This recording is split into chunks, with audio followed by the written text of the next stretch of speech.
درود همگیرانی عزیز. این پاتسینت ما شهر واسه دولت و آموزگار هستند. وضعیتشون بسیار بزرگ.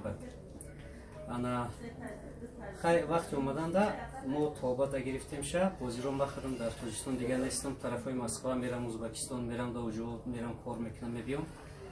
انا یک اسم سکولیم نه پسر مونده شاگرد مون دلوار دا وضعیتش وضبیم بود دلوار قطعش کار کردن اما ما چی هنری داشتیم در دلوار یاد دادیم تمام نازکیوش تمام یمی کاره خمون تاجیکستان برفتیم بیرون کم کم در وجود کار میکنیم خیلی با میریم یک خبر میگیریم با میریم این معلومه شما قبل زنم چی خیلی سلامت باشید چی خیلی بدیم سلامت باشید من شهروند شهر کلوب دولت و معلومات دانشگاه دولتی کلوب هستم.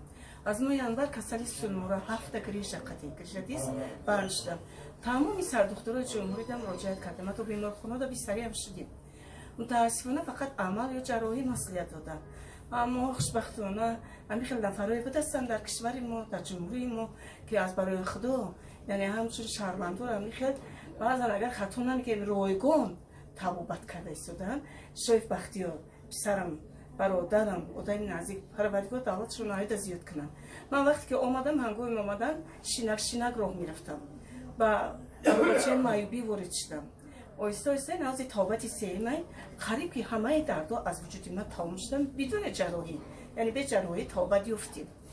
من توصیه میتونم برای دیگران که اگر که دچار همین بیماری اصل نباشن اگر باشن مراجعت کنن به مرکز ملی تشخیصی شهر دوشنبه دیاگنوستیکا شریف بختیار اینا شریف دلوار جون اینا در خدمت هستن زنان را زنان مساج میکنن مخصوصی نقطه‌ای میدن خیلی نصیحت خوب نه اما وقتی که دکتر دستش هم میبونه یک لیتیجن میکنن جلو میکنن امو دیسکوی شتگی چسبیدگی را اینا باید بگن نظر خودشون رو میدن مناسبتی خوب ما سپاسگزاریم یک بار هم برای شکرانه صلح امنی کشور میکنیم تینجی میکنیم شکرانه میکنیم که چونی رادمردای وطن برای میهن برای ملت برای شهروندان خود فدایی هم ما شکرگزاری میکنیم سربلند باشن آباد باشن اصلا دستی کم در زندگی نبینن یک جهان تشکر انا همیشه گفتنیم که بعضی پاцієنت ها هستن میگویند میکنن که سنبوتی سلامتی را میخرید ما سلامتی نمیفروشیم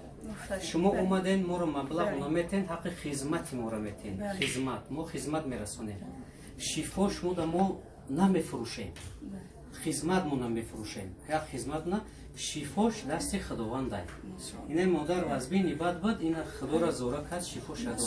من 99% خدمت پسرم ما در کارمون کفالت میتیم.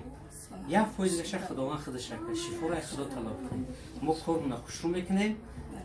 همش خوشرو میکنیم ایمو خفا نمیریم.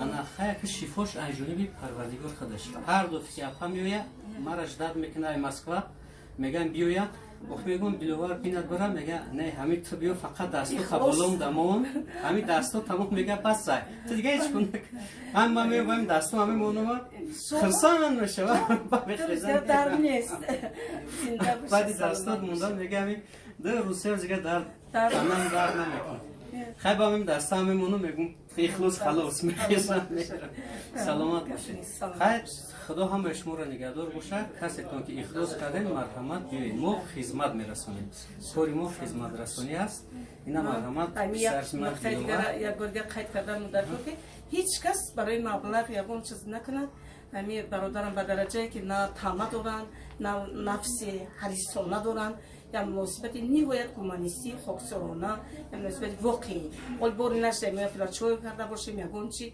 اون من همین خیلی انسان نیستم برای میگم از دیدم دعوتشان زیاد کنم پروردگار میشه سربلند خانه آباد باشه